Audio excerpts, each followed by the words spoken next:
యోహాను సువార్త 10వ అధ్యాయము 27 వచనం.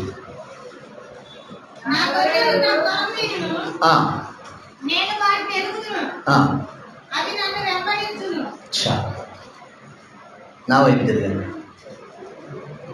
దేవుని వాక్యం ఏముంటుందంటే, నా గొర్రెలు నా స్వరము వినును, అవి నన్ను వెంబడించును. మన కాపరి, మన ప్రధానమైనటువంటి కాపరి యేసుక్రీస్తు. ఆయన రక్తములో కడగబడిన ప్రతి ఒక్కరూ కూడా ఆయన యొక్క గొర్రెలు. ఇప్పుడు మనం ఏం చేయాలి? ఆయన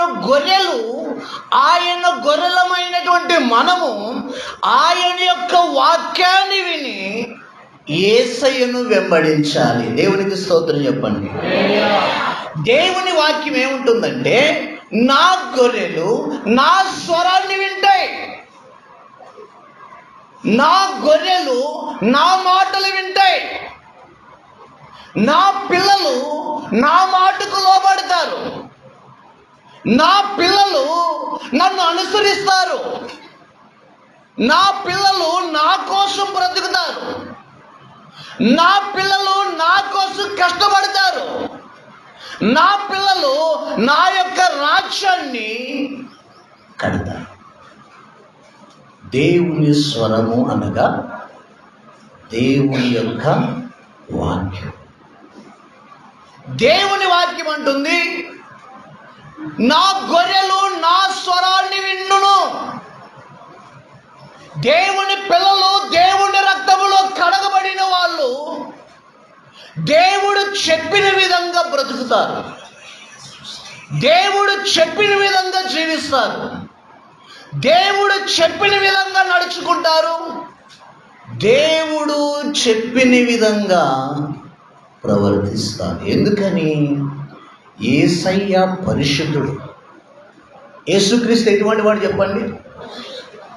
యేసుక్రీస్తు పరిశుద్ధుడు, పాపము లేనివాడు. మరి ఆయన్ను అనుసరిస్తున్నటువంటి మనము కూడా పరిశుద్ధంగానే బ్రతకాలి, పరిశుద్ధంగానే జీవించాలి. నువ్వు యేసయ్యను వెంబడించే వ్యక్తివైతే దేవుని వాక్యాన్ని వింటావు, దేవుని స్వరాన్ని వింటావు. అందుకోసం దేవుని వాక్యం అదే అంటుంది, నా గొర్రెలు నా స్వరాన్ని వింటాయి. దేవుని రక్తములో కడగబడిన నువ్వు దేవుని యొక్క వాక్యాన్ని వింటారు. మిగతా వాళ్ళు వింటారా? దేవుణ్ణి వెంబడించలేని వాళ్ళు, మార్పు లేని వాళ్ళు, మార్పు చెందని వాళ్ళు, మారు మనసు లేని వాళ్ళు, దేవుడు అంటే భయము భక్తి లేకుండా బ్రతుకుతున్న వాళ్ళు, ప్రభు రక్తంలో కడగబడిన వాళ్ళు దేవుని మాటలు వినటానికి ఇష్టపడరు, మందిరానికి రావటానికి ఇష్టపడరు, మందిరంలో కూర్చోడానికి ఇష్టపడరు. మరి ఎవరు ఇష్టపడతారంటే దేవుణ్ణి అనుసరించేవాళ్ళు. దేవునికి స్తోత్రం చెప్పండి. హల్లెలూయా. కాబట్టి నా దేవుని యొక్క వాక్యం అంటుంది, నా గొర్రెలు నా స్వరాన్ని వింటాయి, అవి నన్ను వెంబడించును, నేను వాటిని ఎరుగుతాను. దేవుణ్ణి వెంబడిస్తే, దేవుని పోలి నడుచుకుంటే, దేవుణ్ణి అనుసరిస్తే అన్నీ ఆయన చూసుకుంటాడు. నీ జీవితంలో కష్టాలు వచ్చినా, నీ జీవితంలో బాధలు వచ్చినా, నీ జీవితంలో ఇబ్బందులు వచ్చినా, ఆటంకాలు వచ్చినా, నీ జీవితంలో వ్యాధి బాధలు వచ్చినా, ఎన్ని వచ్చినా, ఎన్ని ఆటంకాలు వచ్చినా, ఎన్ని ప్రమాదాలు వచ్చినా మొత్తం ఆయనే చూసుకుంటాడు. ఎందుకని? నువ్వు దేవుణ్ణి వెంబడించేవాడిని. దేవునికి స్తోత్రం చెప్పాలి. గొర్రెల కాపులను చూడండి, గొర్రెల మేకవారిని చూడండి. వస్తారు ఆ కాపరి ఇటు పోతే అటే వెళ్ళిపోతాయి. ఇంకొక దారికి వెళ్ళవు, ఇంకొక చోటుకి వెళ్ళవు. కాపరి ఎటు పోతే ఆ గొర్రెలు కూడా కాపరి వెంబడి వెళతాయి. కాపరి ఎక్కడికి వెళ్తే అక్కడికి వెళతాయి. అలాగే ఆయన గొర్రెలమైనటువంటి మనము ఆయన్ను అనుసరించాలి. ఆయన్ను అనుసరించినప్పుడే మన జీవితంలో ఏమి వచ్చినా ఆయన చూసుకుంటారు, కాపరి చూసుకుంటాడు. దావీదు గొర్రెలు కాసేవాడు. మొదటి గొర్రెలు కాస్తూ ఉన్నప్పుడు కొన్నిసార్లు సింహాలు, ఎలుగుబంటులు వచ్చి దాడి చేసేవి. దావీదు పోతే పోన్లే, దీంతో నాకంటే ఇంకా చాలా గొర్రెలు ఉన్నాయి అనుకోలా. తన ప్రాణాలకు తెగించి ఆ సింహపు నోటు నుండి ఉన్న గొర్రెలను దావీదు రక్షించేవాడు, దావీదు కాపాడేవాడు. ఎటువంటి మృగాలు ఆ గొర్రెలను తాకకుండా, ఆ గొర్రెలను ముట్టకుండా, ఆ గొర్రెల దగ్గరికి రాకుండా చూసుకునేవాడు. ఒకవేళ దాడి చేసిన వాటి నుంచి దావీదు రక్షించేవాడు. దేవుడు కూడా అంతే. నువ్వు దేవుణ్ణి వెంబడించే వ్యక్తివైతే, దేవునికి భయపడే వ్యక్తివైతే, నువ్వు దేవుని యందు భయభక్తులు కలిగి జీవించే వ్యక్తివైతే నీకు నీ ముందు ఏ కష్టమైన ఉండి ఆయన చూసుకుంటారు.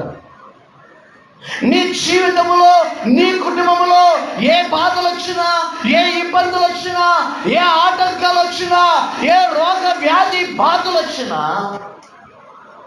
ఆయన చూసుకుంటాడు. చూసి చూడకుండా ఉండే దేవుడు మాత్రం. కానీ నీకు కష్టం వచ్చిందంటే మొదట ఉండేది దేవుడే. నీకు ప్రమాదం వచ్చిందంటే మొదట ఉండేది దేవుడే. నీవు ఆపదలో ఉన్నావంటే నిన్ను ఆపద నుంచి రక్షించేవాడు దేవుడే. దేవుడు మనకు సహాయం చేయాలి అంటే దేవుణ్ణి మనం వెంబడించాలి. దేవుణ్ణి మనము వెంబడించాలి. దేవుణ్ణి మనము అనుసరించాలి. దేవుని మాట వినాలి. దేవుని మాటల ప్రకారం బ్రతకాలి. దేవుణ్ణి వెంబడించినంత కాలం నీకు ఏ ఇబ్బంది ఉండదు. నిన్ను కాపాడువాడు కునుకను, నిద్రపోడు. దేవుణ్ణి అనుసరించినంత కాలం, దేవుని మాటల ప్రకారము నువ్వు బ్రతికినంత కాలము నువ్వు దేనికి, ఎవరికి, వేటికి భయపడాల్సిన అవసరం లేదు. నువ్వు దేవుడు నీకు సహాయం చేస్తూనే ఉంటాడు.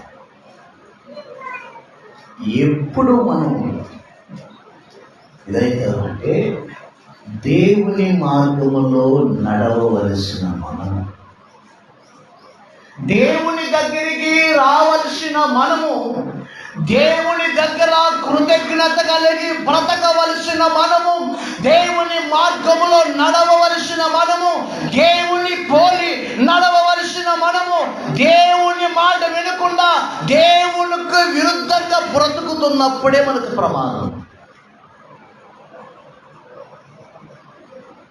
దేవుణ్ణి విడిచిపెట్టినప్పుడే మనకు ప్రమాదం. దేవునికి దూరమైపోయినప్పుడే ప్రమాదం. ఎందుకని? దేవునికి దూరం అయితే, దేవుణ్ణి విడిచిపెడితే, దేవుని యొక్క మందిరాన్ని విడిచిపెడితే నిన్ను ఆదరించేవాడుగా, నిన్ను ప్రేమించేవాడుగా, నిన్ను ఓదార్చేవాడు కానీ, నీ గాయాన్ని కట్టేవాళ్ళు కానీ, నిన్ను ధైర్యపరిచేవాళ్ళు కానీ, నీతో సమాధానంగా మాట్లాడే వాళ్ళు ఉండరు.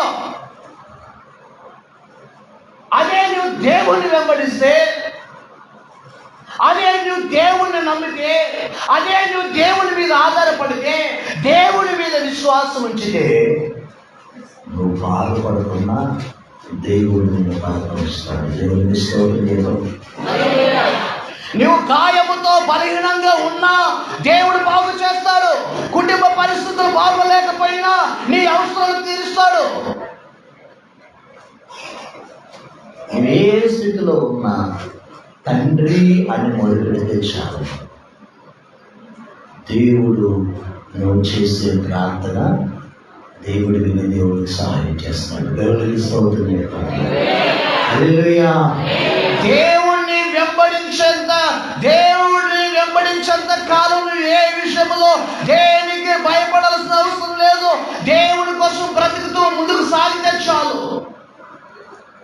ఎప్పుడు మనకు ప్రమాదం వస్తుందంటే, ఎప్పుడంటే దేవుణ్ణి విడిచినప్పుడు, దేవునికి వేరైపోయినప్పుడు, దేవుని మందిరానికి దూరమైపోయినప్పుడు, సహవాసానికి దూరమైపోయినప్పుడు, ఆత్మీయులకు దూరమైపోయినప్పుడు, లోకములో కలిసిపోయినప్పుడే బాధలన్నీ నిలుచుకోవాలి.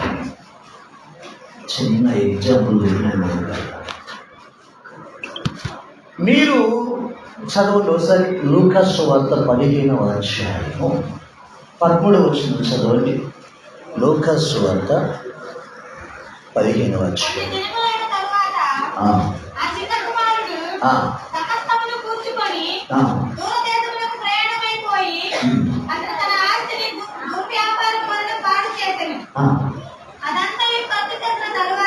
అదంతయు ఖర్చు చేసిన తర్వాత ఆ దేశముందు గొప్ప కరువు రాగా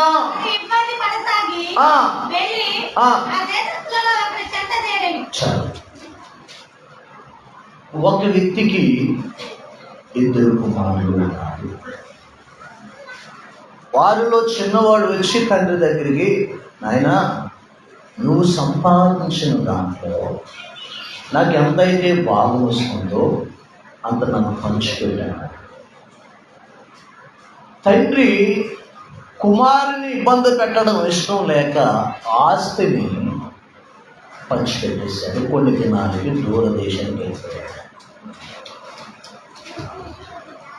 ఏమి లేనివాడిగా వెళ్ళిపోయాడా? ఏమి లేనివాడిగా వెళ్ళిపోయాడా? ఆస్తిని తీసుకొని వెళ్ళిపోయాడు. ఎవరైనా బ్రతకడానికి పోతే ఒక ప్రాంతం నుంచి ఇంకొక ప్రాంతానికి ఎందుకు వస్తారంటే, ఏదో కొంత తీసుకొని కుటుంబీకులను పోషించుకోవడమో, కుటుంబాలను అవసరం ఏదో ఒక రకంగా చేస్తారు, 4 డబ్బులు మిగులుతాయి. కానీ ఇక్కడ గమనించండి, తండ్రి దగ్గర ఉండవలసినటువంటి కుమారుడు, తండ్రి మాట వినవలసినటువంటి కుమారుడు, తండ్రి చెప్పిన విధంగా బ్రతకవలసిన ఆ చిన్న కుమారుడు తండ్రిని విడిచిపెట్టి తండ్రికి దూరమైపోయి ఆస్తులు తీసుకొని దూరదేశానికి వెళ్ళిపోయాడు. డబ్బున్నంత కాలం విచ్చని జాగ్రత్తగా డబ్బంతా అయిపోయిన తర్వాత ఆ దేశంలో గొప్ప కరువు. అప్పుడు డబ్బున్నప్పుడు చుట్టూ మనుషులు ఉన్నారు, డబ్బున్నప్పుడు మాట్లాడే మనుషులు ఉన్నారు, డబ్బున్నప్పుడు ఎక్కువగా మాట్లాడే మనుషులు స్నేహితులు ఉన్నారు. ఎప్పుడైతే ఆ వ్యక్తి దగ్గర డబ్బు అయిపోయిందో అందరూ దూరం. నేనున్నాను అన్నారు అందరూ. నేనున్నాను అన్నారు అందరూ.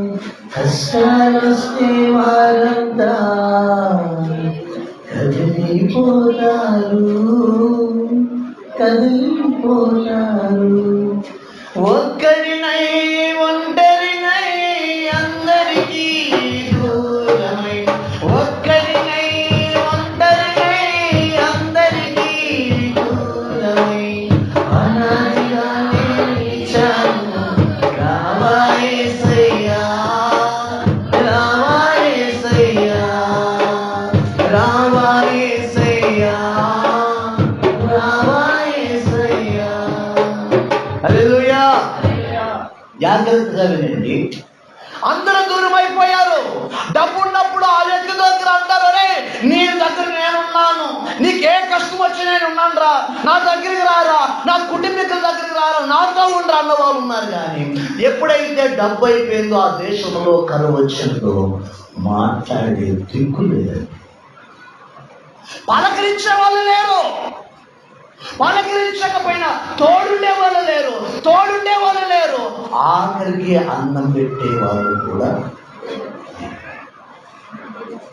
ఆకలి బాధ తట్టుకోలేక పందులు మేపడానికి ఒక పనులు వచ్చాయి.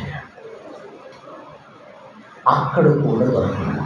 అప్పుడు బుద్ధి వచ్చి అంటాడు, అయ్యా నీ మాట నేను ఉండి ఉంటే ఇక్కడ ఆకలితో చచ్చిపోయేవాడిని కాదు. నీ మాట విని ఉండి ఉంటే, నీ దగ్గర నేను ఉండి ఉంటే, నీకు దూరం కాకుండా నేను ఉండి ఉంటే నాకు ఈ పరిస్థితి వచ్చేది కాదయ్యా, ఒకసారి నన్ను క్షమించు అని పశ్చాత్తపడ్డాడు. దేవునికి స్తోత్రం. ఎందుకు వచ్చిందండి? తండ్రి దగ్గర ఉండి ఆ వ్యక్తికి ఆ పరిస్థితి వచ్చేది కాదు. ఆకలితో అల్లాడిపోయేవాడు కాదు. అనేక మందికి ఆహారం పెట్టేవాడు.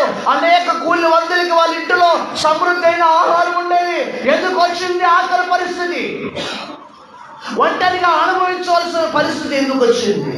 ఒంటరి బాధ ఉండవలసిన పరిస్థితి ఎందుకు వచ్చిందంటే తండ్రిని విడిచిపెట్టాడు కాబట్టి అన్ని కోల్పోయి అందరిని పోగొట్టుకొని ఒంటరిగా అనాథగా మిగిలిపోయాడు. మన జీవితం కూడా దేవుణ్ణి వెంబడిస్తే, నువ్వు దేవుణ్ణి అనుసరిస్తే, దేవుని మాట వింటే, దేవుని మాటకు లోబడితే, దేవుని యందు భయభక్తులు కలిగి బ్రతికితే నీకు ఏ కష్టము రాదు. సింహపు పిల్లలైనా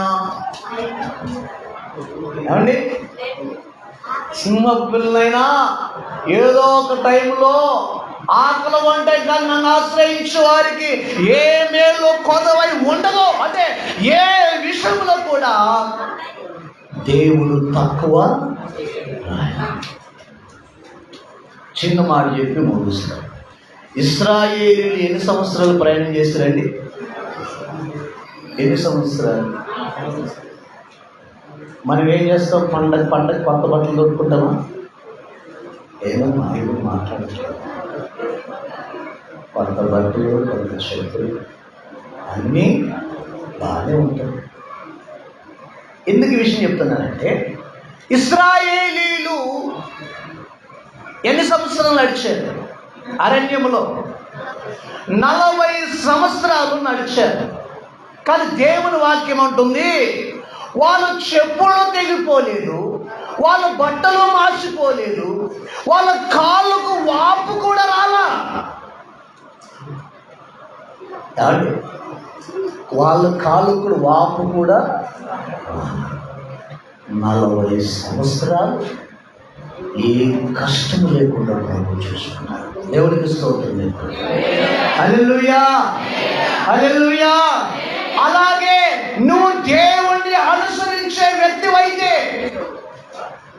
దేవుణ్ణి వెంబడించే వ్యక్తివైతే, దేవుని యొక్క మాటల ప్రకారము జీవించే వ్యక్తివైతే, నీ జీవితంలో ఏ కష్టమైన రానివ్వండి, ప్రభువే చూసుకుంటాడు, దేవుడే చూసుకుంటాడు. నువ్వు దేనికి భయపడాల్సిన అవసరం లేదు, దేనికి కుమిలిపోవాల్సిన అవసరం లేదు, దేనికి చింతించాల్సిన అవసరం లేదు, దేనికి ఏడవలసిన అవసరం లేదు. నువ్వు దేవుని వెంబడిస్తే చాలు, దేవుని మాట వింటే చాలు, దేవుని యొక్క మాటల ప్రకారం నువ్వు బ్రతికితే చాలు, దేవుని మీద విశ్వసిస్తే చాలు, దేవుని మీద ఆధారపడితే చాలు, దేవుడు తప్పకుండా దేవుడికి సహాయం చేస్తాడు. దేవుడికి స్తోత్రం చెప్పండి. ఒక తల్లైనా మరుచునేమో కానీ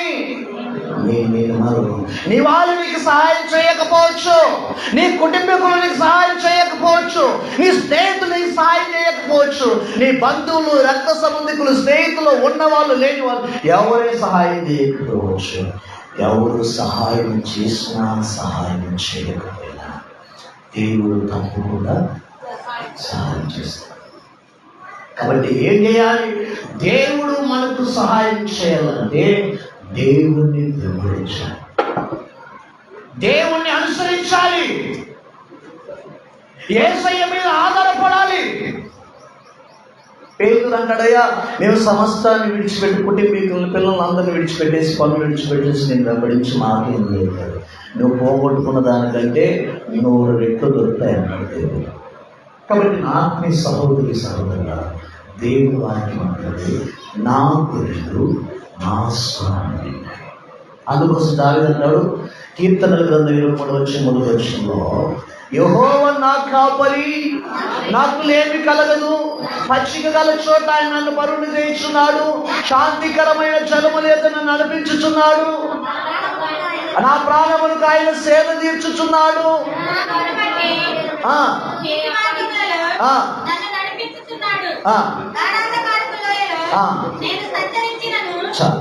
గాఢాంధకారపు లోయలో నేను సంచరించును, ఏ అపాయమునకు నేను భయపడును అన్నాడు. కొన్నిసార్లు మన జీవితంలో గాఢాంధకారపు స్థితిలో, గాఢాంధకారపు లోయ లాంటి శ్రమల్లో మనం చిక్కుకున్నా మనం భయపడాల్సిన అవసరం లేదు. మనల్ని కాపాడేవాడు, మనల్ని రక్షించేవాడు, మన గాయాన్ని కట్టేవాడు, మనల్ని బ్రతికించేవాడు, బాగు చేసేవాడు, మనకు సహాయం చేసేవాడు, మనల్ని ఆదరించేవాడు, మన అవసరాలు తీర్చేవాడు మనతోనే ఉన్నాడు. దేవుడికి స్తోత్రం చెప్పండి. కాబట్టి ఒక తల్లైన మరుచునేమో కానీ నేను నిన్ను మరవను అన్నాడు. దేవుడిని వెంబడిస్తే, దేవుణ్ణి అనుసరిస్తే, దేవుని వైపు చూస్తే, దేవుని మీద విశ్వాసం ఉంచితే, నీ భారము నీ చింత యావత్తు దేవుని మీద వేస్తే దేవునికి సహాయం చేస్తాడు, దేవుడిని ఆదుకుంటాడు, దేవుడిని రక్షిస్తాడు, దేవుడిని కన్నీటిని తుడుస్తాడు, దేవుడిని అవసరాలు తీరుస్తాడు, దేవుడిని చేసిన పాపాలను క్షమించి నేను పవిత్రపరుస్తాడు. కాబట్టి ఆత్మీయ సహోదరి సహోదర, దేవుణ్ణి వెంబడించు. నా గొర్రెలు నా స్వరాన్ని. నువ్వు దేవుణ్ణి వెంబడించే వ్యక్తులైతే దేవుని మాట విను. లోకములో కలిసిపోతే, లోకాశల్లో పడిపోతే, పాపములో పడిపోతే, శరీరాశల్లో పడిపోతే, లోకాశల్లో పడిపోతే అది స్వల్ప కాల సంతోషం, అది నీ జీవితాన్ని పాడు చేస్తుంది. నీ జీవితం నాశనం అయిపోకుండా ఉండాలంటే తప్పిపోయిన కుమారుడు ఏ విధంగా అయితే తప్పు తెలుసుకొని తండ్రి దగ్గరకు వచ్చాడో, అదే విధంగా నువ్వు దేవునికి దూరమైన వ్యక్తి అయితే తప్పు తెలుసుకొని పాపాలు ఒప్పుకొని పశ్చాత్తాపడి దేవుని దగ్గరికి రా. దేవుడిని క్షమిస్తాడు, దేవుడిని పవిత్రపరుస్తాడు, దేవుడిని నూతన సృష్టిగా మార్చివేస్తాడు. కాబట్టి ప్రతి ఒక్కరూ దేవుణ్ణి అనుసరించేవారుగా ఉండాలని ప్రభు నామమున చేస్తూ దేవుడి మాటలు దీవించి ఆశీర్వదించుగాక.